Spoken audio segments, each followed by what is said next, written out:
Y él escribe este libro, a mi juicio probablemente el mejor que tiene el padre Membiel, titulado así, El comunismo en la revolución anticristiana. Que si uno simplemente se queda con el título de las primeras dos palabras, no entendió nada. Es decir, porque no es que solamente se dedica a hablar acerca del comunismo, sino que él intenta explicar en este libro lo que es todo este proceso llamado con mayúscula la revolución anticristiana. El comunismo es una etapa más dentro de esta gran revolución contra Cristo y contra la Iglesia, y contra la civilización occidental y cristiana, porque finalmente es eso. Bueno, si uno tuviera que ir al núcleo central de este libro, el padre Julio Membiel plantea lo siguiente, que en todo hombre, en toda persona humana, ¿no?, podríamos distinguir de él como cuatro dimensiones, ¿no?, o cuatro, él llama formalidades, ¿no? O sea, en cada persona dice, cada persona es algo, es una cosa, somos algo, punto, ¿no? Segunda formalidad o segunda dimensión, en toda persona, aparte de ser algo, somos nosotros también de algún modo algo animal, o sea, no somos una piedra, no somos un pedazo de madera, ¿no? No sé, un fósil, no. Somos un algo animado, o sea, tiene una cierta vida sensitiva, sensible. En tercer lugar, el hombre no solamente que es algo animal, sino que es algo animal que a su vez razona. Por eso decíamos antiguamente, con la filosofía clásica, que el hombre es un animal racional, para distinguirlo del resto de los otros animales que no son racionales, ¿no? Tienen la formalidad animal, pero no son racionales. Y por último, arriba de estas tres formalidades, dice el padre Membiel, aparte de ser una cosa, animada, y a su vez animada con racionalidad, nosotros estamos llamados a la vida sobrenatural. Somos capaces de Dios. El hombre es el único animal que, aparte de razonar, es también capaz, decimos en el catecismo, capax Dei, capaz de Dios, ¿no?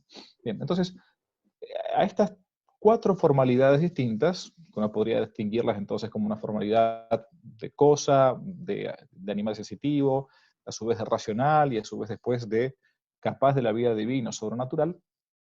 El hombre es como siempre ha sido entendido a lo largo de toda la historia. Habitualmente está constituido en ese orden jerárquico, en esas formalidades o dimensiones.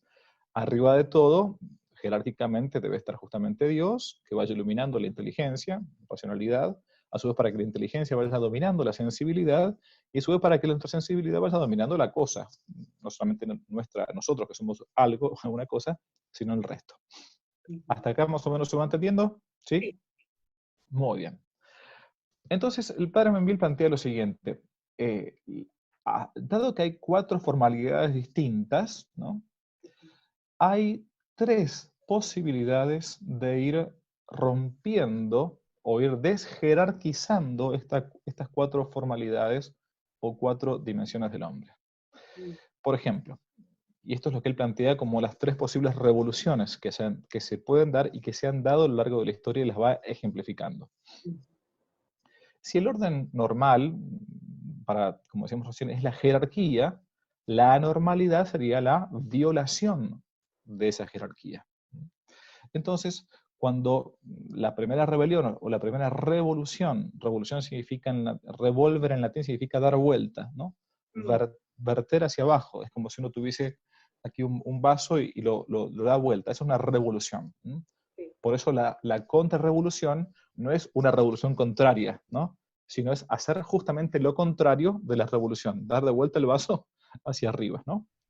Que quede bien y que no se vierta el agua. Entonces, la primera revolución que el padre Membiel plantea es la de la inteligencia contra lo sobrenatural.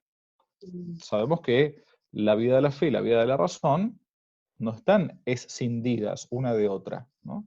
Eso fue lo que dijo Lutero. La fe se opone a la razón, decía Lutero.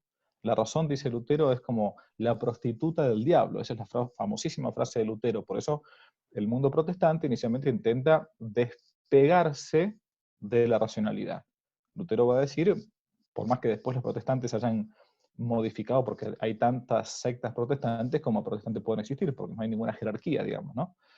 Pero Lutero en su inicio va a decir simplemente que la inteligencia sirve para cosas prácticas, comprar, vender, hacer transacciones, pero no se puede pensar estrictamente la fe, porque nuestra inteligencia, decía él, está corrompida. Entonces la primera revolución es de lo sobrenatural contra lo racional. ¿Mm?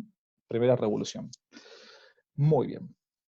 Que lo animal, entonces, se vaya poco a poco revelando contra lo racional. La segunda revolución va a ser de nuestra animalidad, ¿m? Contra, o sea, que se revele contra lo natural. Y por último, la cosa misma que se revele contra lo animal. Ahora voy ejemplificándolo un poco más. Primera revolución, llamémosle el racionalismo. Todos sabemos que en la historia de Occidente por lo menos hay un siglo, que es el siglo XVIII, 1700, que es conocido como el siglo de las luces. Todos estos filósofos eh, iluministas, se llamaban así porque decían que ellos solamente se bajaban en la luz, en la iluminación de la razón, dejando de lado por completo la vida de la fe, ¿no? Es la primera revolución. Es como si lo político se rebelara contra lo teológico, ¿no? Lo racional contra lo sobrenatural. ¿No? Bien, y es precisamente la cultura que se va a inaugurar a partir quizás un poco del Renacimiento, llamado el humanismo, el racionalismo, el naturalismo o también el absolutismo. Fijémonos que es por esta época más o menos, en la época del Renacimiento, donde los gobernantes van a ir poco a poco despegándose de la autoridad de los principios cristianos. Es por esa época, por ejemplo, que un famoso rey que fue Luis XIV va a decir algo así como que l'état c'est moi, el Estado soy yo. Antiguamente todos los reyes eran, eran cristianos, eran tan pecadores y miserables como somos nosotros, o sea, no eran santos, algunos sí, San Luis Rey de Francia, San Fernando Rey en España, pero aunque fuesen tan miserables como nosotros, sabían que por encima de su potestad como reyes, existía Dios, existían los principios también cristianos, y por lo tanto un rey podía perfectamente condenarse al infierno como el último labrador de su reino, como el mejor de los papas, punto. Entonces, bueno, había una cierta jerarquía de lo político, racional, a lo sobrenatural. Pero a partir del Renacimiento esto va a comenzar a invertirse. Va a ser el hombre, ya no el que esté debajo de Dios, sino por sobre Dios. En la primera revolución van a decir, Dios sí, Cristo sí, ¿no? Pero la iglesia, bueno, vamos a dejarlo por allí. Y uno de estos va a ser justamente Martín Lutero. Él va a ser un revolucionario con todas las letras, por eso no hay que hablar de reforma protestante, porque reformar es darle forma nueva y buena. Uno reforma la casa, reforma su habitación, reforma su playera, pero no. Lo que hace Lutero es una revolución, da vuelta a las cosas, quiere hacer una nueva iglesia. Lo dice él, no lo digo yo. Bien. Y es por esto que a Lutero lo van a aprovechar, ¿quiénes? Los políticos. Por eso en la historia de la Revolución Protestante uno se pone a ver cómo los políticos y los burgueses van a aprovechar a este fraile agustino alemán para hacerse con las tierras y con el poder que antiguamente era la iglesia. Entonces, la formalidad racional se subleva contra lo sobrenatural. Y comienza el absolutismo, el naturalismo, el racionalismo. Al mismo tiempo en que es vivido un mundo totalmente antropocéntrico. Si uno se pone a ver las hermosísimas pinturas de Miguel Ángel, de Rafael, de Donatello, de todo lo que es la pintura del Renacimiento, por más bellísima que sea, empezamos a ver cómo en el mismo arte, que es una expresión de la cultura de la época, el centro está puesto más directamente en el hombre. Entonces tenemos a Leonardo da Vinci con ese famoso cuadro, ¿no? Este boceto del hombre con los brazos levantados, ¿no? O tenemos a Adán y a Dios en el techo de la Capilla Sistina, donde Dios está tocando a Adán y Adán está como, bueno, casi, bueno, como diciendo, gracias por haberme creado, ok, te permito que me crees, digamos, ¿no? Es decir, todo es el centro puntualmente en el hombre. Primera revolución, entonces, lo racional contra lo sobrenatural o lo humano contra lo divino. Segunda revolución posible. La segunda revolución va a ser de lo económico o burgués contra lo político. Es una cultura de expansión económica, de expansión de lo animal contra lo racional, ¿no? Una expansión más bien burguesa, ¿no? Economismo, capitalismo, positivismo. ¿Qué significa positivismo? Que ya no sirven tanto los principios cristianos, ya dijimos que no, tampoco demasiado los principios racionales, sino más bien, bueno, nos ponemos en una convención, sacamos leyes, y si las votamos por mayoría, entonces, bueno, si son, ¿qué es una ley? Algo que está puesto, positivismo, positum, decimos en latín, ¿no? Algo que está puesto. Si está puesto, bueno, como dicen en Estados Unidos o en Inglaterra, the law is the law. No importa si esa ley es justa o no es justa, es la ley, ¿no? Yo voy a contar acá una anécdota un poco tonta, sencilla, pero una vez me pasó, para cortar un poco la atención de los filosóficos en Alemania, estaba yendo, hace varios años estaba en Alemania, en Freiburg, al sur, en Baviera, estaba yendo, hacía un curso de alemán, estaba haciendo alemán, domingo, estaba insoportablemente cansado, yo no podía más, entonces salí a caminar, yo era seminarista, no era cura, pero estaba vestido como cura, como sacerdote. Y entonces llego a una esquina, estaba por cruzar la calle, veo el semáforo, estaba en rojo, semáforo en rojo, para el peatón estaba en rojo, yo no podía pasar. Miro por un costado, miro por otro costado, nadie, domingo 3 de la tarde, no había ni un alma, ni un alma. ¿Qué hace un latino? Bueno, ¿yo qué hago? Yo cruzo la calle, obviamente, si miré para los costados prudentemente, no hay nadie, cruzo la calle, era mi segunda vez que estaba haciendo el curso de alemán, cruzo la calle, del otro lado me agarra un señor y me empieza a hablar en alemán y yo no tenía el alemán como para contestarle. Entonces, no, por favor, en inglés, dígame. Me entraba, el tipo estaba gritando. Entonces le digo, ¿qué pasa? Discúlpeme. Entonces me dice, escúcheme, usted es sacerdote, ¿qué fue lo que hizo? Entonces le digo, no sé, no, ¿qué pasó? Le digo, ¿y usted cruzó la calle? Me dice, sí, cruzó la calle, sí, evidentemente estoy de este lado de la calle. Pero no se dio cuenta que el semáforo para usted estaba en rojo.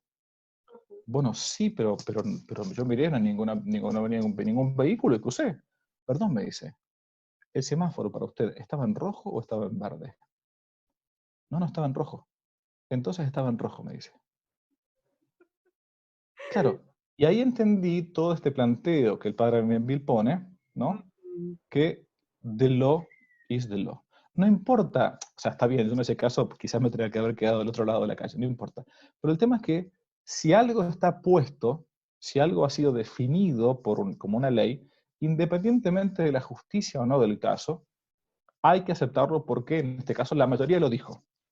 Entonces fijémonos que desde el punto de vista de la animalidad que se subleva contra la racionalidad, si una jauría de lobos va y quiere atacar a un animal más pequeño o a menos animales, punto, le gana por mayoría, entonces ya está. Y tenemos, por ejemplo, todo lo que son las democracias modernas o el liberalismo del mundo moderno, ¿no? Lo animal por sobre lo racional. No importa, yo agarré, bueno, tengo más capital, entonces por lo tanto puedo imponerme, no importa si eso después destruye las economías regionales o los pequeños comerciantes. Listo, libre mercado, se acabó la cosa, ¿no? No pongamos a pensar demasiado si eso es justo o no es justo. Segunda revolución, entonces, lo animal contra lo racional. ¿No? Y esta segunda revolución podría decir, Dios sí, ¿no? Porque también la revolución, digamos, capitalista, liberal, afirma un cierto Dios, ¿no? Dios sí, pero Cristo no, y la iglesia tampoco. Entonces, primero decíamos, Dios sí, Cristo sí, la iglesia sí, la cristiandad. Después, Dios sí, Cristo sí, la iglesia no. La revolución protestante, renacentista, humanista. Ahora, Dios sí, Cristo no, la iglesia no. Por último, la última revolución. Todo esto está planteado bien en el padre Julio Membiel, en este libro que estamos hablando sobre el comunismo en la revolución anticristiana. En la tercera revolución, si lo económico proletario se rebela contra lo económico burgués, se va a producir una cultura de expansión llamada proletaria, materialista, ¿no? Y esto es por esto justamente que la revolución comunista o el marxismo que conocemos clásico a fines del 1800 se va a dar en un momento determinado en que la llamada famosa revolución industrial había hecho que mucha gente se quedase en la calle, ¿no? ¿Cuál es el motor del mundo del comunismo? ¿Cuál es el motor del marxismo? Y acá voy a enganchar con el mundo moderno del día de hoy a nosotros. Porque por eso me importa a mí que no nos tenemos que quedar meramente en el comunismo como sistema político, sino en la idea final de esta última revolución, que es la que estamos viviendo ahora, que se puede disfrazar de comunismo al estilo Maduro en Venezuela, o se puede disfrazar de progresismo capitalista en un país europeo, perfectamente, ¿no? Es esta revolución del materialismo, como se llama así, materialismo dialéctico. ¿Cuál es el planteo último de Marx? El planteo de Marx es el siguiente, que nosotros somos pura materia. Marx plantea que la materia, él parte de un principio evolucionista, va avanzando, es una ideología la que él plantea, pero voy a resumirlo, la materia va avanzando siempre de lo menor a lo mayor, de lo peor a lo mejor. Dice, es un principio material que cuando uno coloca una semilla en la tierra, se destruye esa semilla, muere, pero da un fruto. Entonces siempre lo que viene después es mejor de lo que estaba antes. ¿Se va entendiendo? Sí. Ujú. Bien. Por lo tanto, dice Marx, esa ruptura, ese choque que se da en la semilla o en cualquier cosa, ¿m? Es lo que podremos denominar, dice él, la dialéctica, ¿no? La contraposición de contrarios. Siempre después de una dialéctica, de un choque, de una ruptura, dice él, viene algo mejor. Por eso, dice Marx, tenemos que aprovechar en la historia esas dialécticas o esas rupturas que existen para ahondarlas y para que surja de ahí en adelante hacia la historia algo siempre mejor. ¿Cuál era el ejemplo que él tenía a mano? En la Alemania del el siglo XIX, que finalmente no se va a dar, se va a dar la primera revolución comunista va a ser en Rusia, o sea, ni siquiera en eso va a enganchar, va a tener certeza Marx, pero no importa. Él va a decir, bueno, la que vemos ahora es la del proletario, la del obrero contra el patrón. Entonces, ahondemos esta crisis que existe porque hay mucha gente que ha quedado sin trabajo y aprovechémosla. Esta dialéctica patrón-obrero. Pero después va a terminar esa dialéctica. Entonces, en el siglo XX van a aprovechar como movimiento revolucionario otras dialécticas. La dialéctica de la década del 60, en el Mayo francés, profesor versus alumnos, la famosa dialéctica o problema de los estudiantes en Francia, el Mayo francés, el movimiento hippie, por ejemplo, en los años 80 o 90, padres contra hijos, y hoy la última dialéctica aprovechada por este movimiento o esta revolución anticristiana es justamente el hombre contra la mujer, o los negros contra los blancos, o la ideología de género. Son todos movimientos dialécticos que hacen avanzar una sola cosa que se llama así, con mayúscula, la revolución. Y esta última revolución, según el padre Membiel, dice así, Dios no, Cristo no, la iglesia no. Es la revolución que dice, Dios ha muerto, y más todavía, Dios soy yo mismo. Es el hombre, entonces, que cae de lo sobrenatural a lo puramente racional, de lo racional a lo animal, a la animalidad, y a la animalidad a la cosa. Hoy somos entonces, estamos en este último estadio de meramente cosas.